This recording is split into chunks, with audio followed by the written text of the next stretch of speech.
The Chiefs missed the playoffs because They deserve to.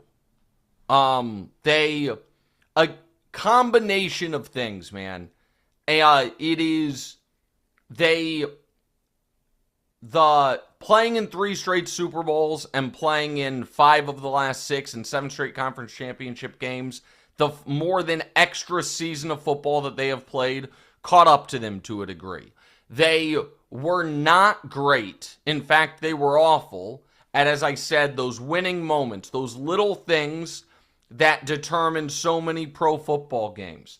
Patrick, for some reason this year, was incredibly shaky on deep passes, which allowed the defense to constrict, and the progression of the young receivers did not happen the way I thought it would.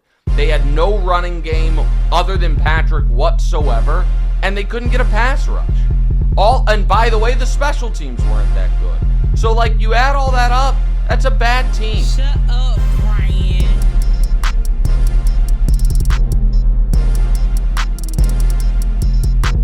Welcome to the pod. Welcome to Brian's World. I am your host, the ambassador of Kansas City's favorite son, Brian B. Shynin. And I'm so blessed and honored that you're here with me today, because I know and I realize you could have been anywhere else in the world, but you're here with me, and I am not going to waste your time. Neither are the good people at Foolish Club Media. Go ahead, rate, subscribe, and review. Tell a friend to tell a friend to tell a friend. All at Apple Podcasts, on Spotify, and on YouTube.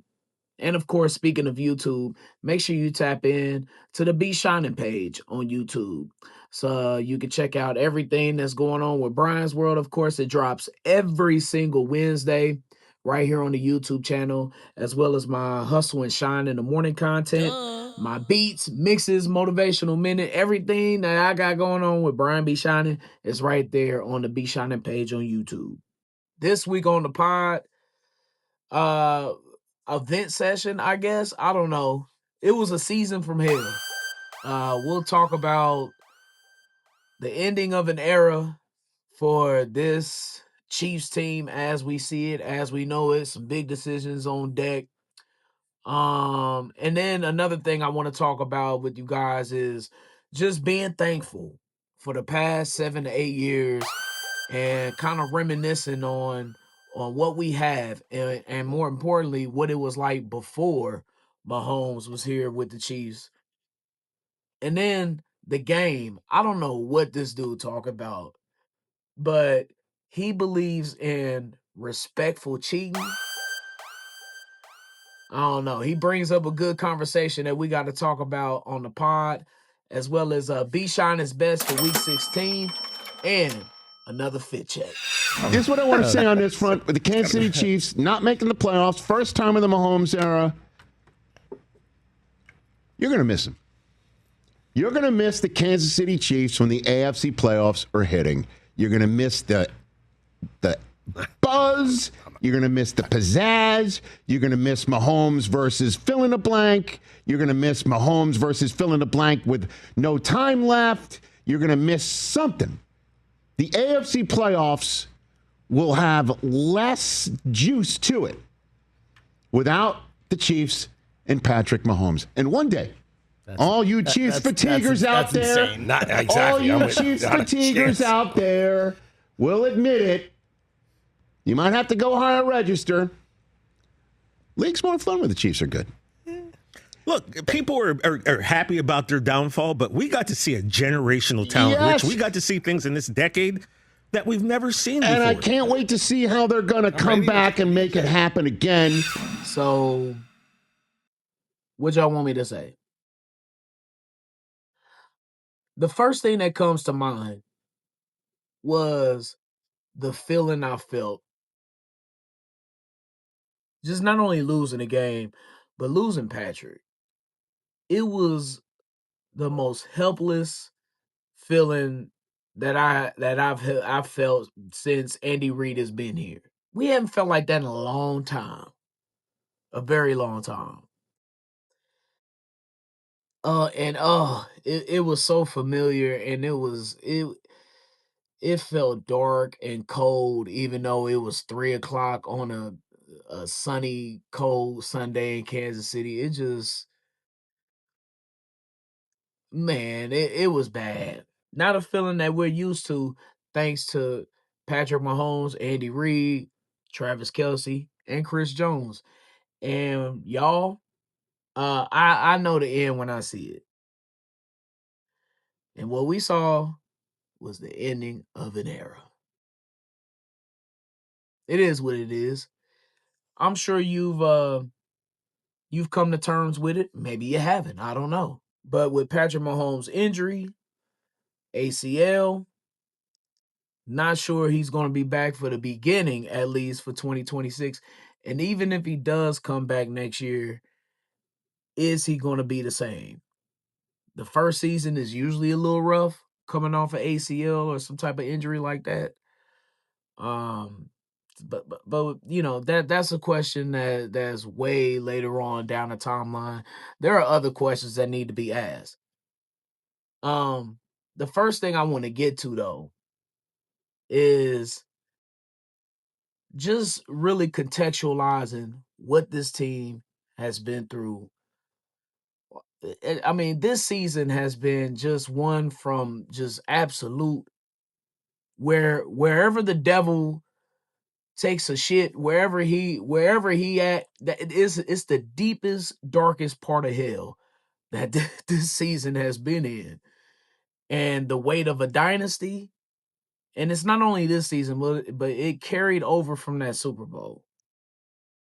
But the hype, the countless big games that this team has been in, the odd games that this team has been in with the Christmas Day games and playing in Brazil and playing on a Friday and playing, it's just like the schedule has been nuts for this team. You know, every team bringing their A game, every single game. You got to bring your lunch bill. So look, we are all human beings, and sometimes we have a tendency to just chill and relax.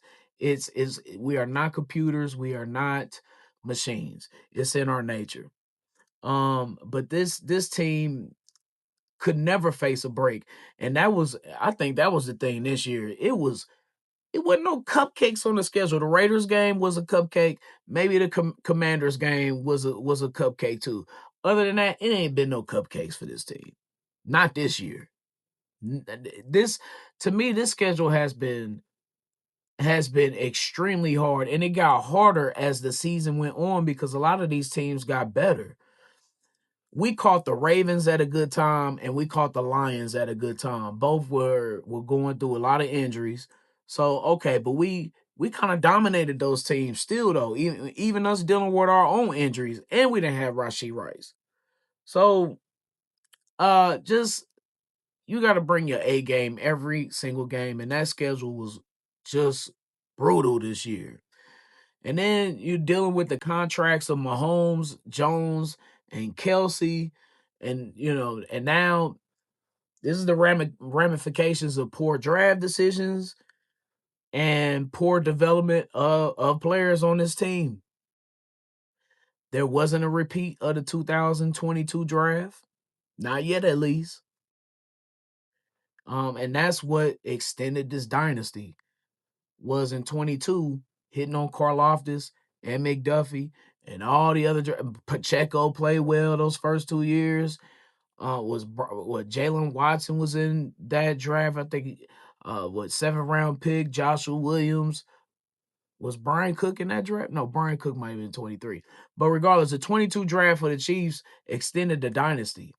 And you needed another one of them in 24 or this year in 25 because this roster is aging, the superstars are aging, and the contracts are getting bigger, and there's not enough room to sign other blue chip players for the team.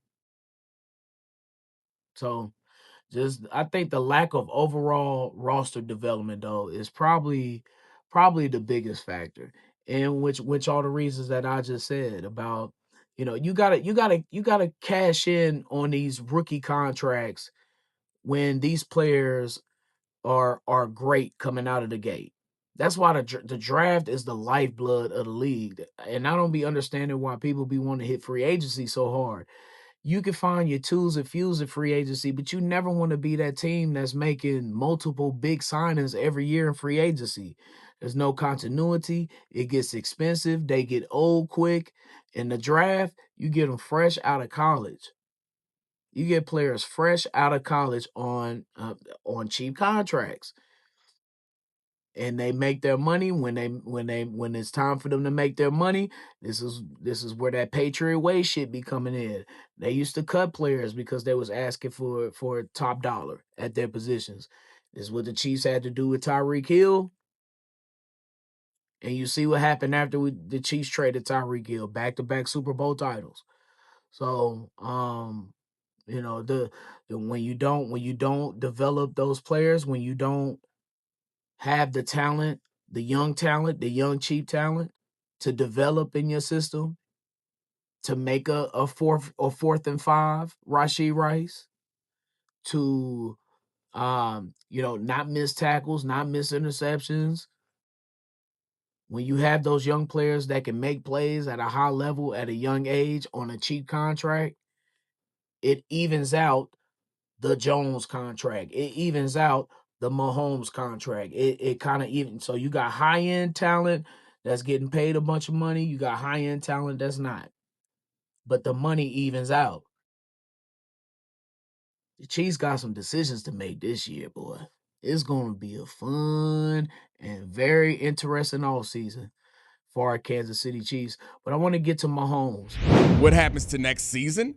Yeah. Because like my immediate assumption is that Patrick Mahomes doesn't even play next year, and maybe that's just like me being more conservative. I know the recklessly speculating. Yeah, I know the year? I know the ACL injury people return fast, but like it's December, Bill. Like I don't know. I mean, I'm sure he'll come back next year at some point. I would agree to an extent. I would say you cannot assume Patrick Mahomes is going to be back at all in September. And even if he does get back in September, then he's not going to be the Patrick Mahomes we have seen in years past. Remember, Andy Reid responded to Patrick Mahomes injuring his knee on a sneak by basically forbidding Patrick Mahomes to sneak ever again. Right. This entire year, what have we been talking about the Chiefs getting to when they've needed a big play, when they have been desperate? Yeah. How did they score their touchdown in this game on a Patrick Mahomes scramble where he was trying to run people over? Mm-hmm. They have to approach this year, this upcoming season in 2026, thinking, okay, what can we do to build an offense that is not reliant on Patrick Mahomes making magic happen? And that's been what they've relied on for several years now. A lost season in the Mahomes prime, that has got to bother everybody at one Arrowhead Drive. And Clark Hunt, he's either himself going to make changes or is going to force Andy Reid to make some changes on the coaching staff. Because we just sat here, Mahomes just turned 30. We just sat here and he's at the peak right now. It don't get a whole lot better from here as far as Mahomes and his physical attributes. Father Time don't lose against nobody. Now, the good thing is that Mahomes plays quarterback. So, but if we was talking about running back or any other position, 30 is old in any other position in the NFL. So, fortunately, we still have time. But the fact that expectations were high again this year, but the fact that we're not even making the playoffs, it's a wasted year for Patrick Mahomes at the age of 30. There's not many more exceptional years left for him to where, all right, Patrick, go get it done by yourself. We can't do that no more. That has to stop today. Not that I think that the Chiefs intentionally set the team up like that, of course not. But unfortunately, with the roster construction, that's where the Chiefs have been for the past 2.5 years or so. with this team. But this injury, though, is bothering me. It's bothering me because I think it's going to shift his game so much. He's going to have to. Is he going to be the same when he comes back? Like I said at the top, no, not the first year, but I'm talking about after that. How will his game evolve? Because, he's going to have to adjust. No more Patrick Vick. Not the way it used to be. Outrunning people on the sideline, for a touchdown like he did against the Titans in the 2019 AFC Championship game. Them days might be over. He's older, 30-year-old coming off of an ACL injury. Hey, we got to look in the mirror and face the facts, y'all. These are the facts. He's going to have to be less Patrick Vick and more Patrick Montana. His pocket game is going to have to develop, but and it's there. Not that I think that it's not there, but that's where he's probably going to have to make his money, especially going down towards the back nine of his career or the second half of his career as we're approaching that. So I'm interested to see what his game is going to look like. Now, technology has advanced, and ACL tears are not the same injury they were 20, 30 years ago. No, they're much better at performing them. They're much better at rehab and so forth. But with every player, you know that, or perhaps you don't know, and this is something that I think about, but the mental state of, can I trust this leg? Can I trust making this cut? Can I it's a big deal. It's a big factor. You talk to any athlete and coming off of an injury like that. I don't know how it's going to affect Mahomes, but his game is going to have to evolve a lot. And this team is going to have to evolve. These big decisions, man, not only with Kelce and his decision, I think he's probably retiring. But with Kelce, Chris Jones, you got a decision coming up with him because his cap number's like 30-something million, I believe, for coming up next year. You got McDuffie, you ain't signed him. He's gonna command top dollar. You got Watson, Jalen Watson. He's gonna be a free agent. And this team, I don't know if y'all know about the cap situation with the Chiefs, but they're projected to be a little bit over $44 million over the cap next year. I beg your pardon? This is going to be a newly constructed team next year. That's why, like, some folks were saying, oh, well, they don't need massive changes. To me, it was more of a fact of a financial thing rather than performance. Because I don't think the people who were saying this team doesn't need a big overhaul was looking at what I was looking at with where they stand with the cap.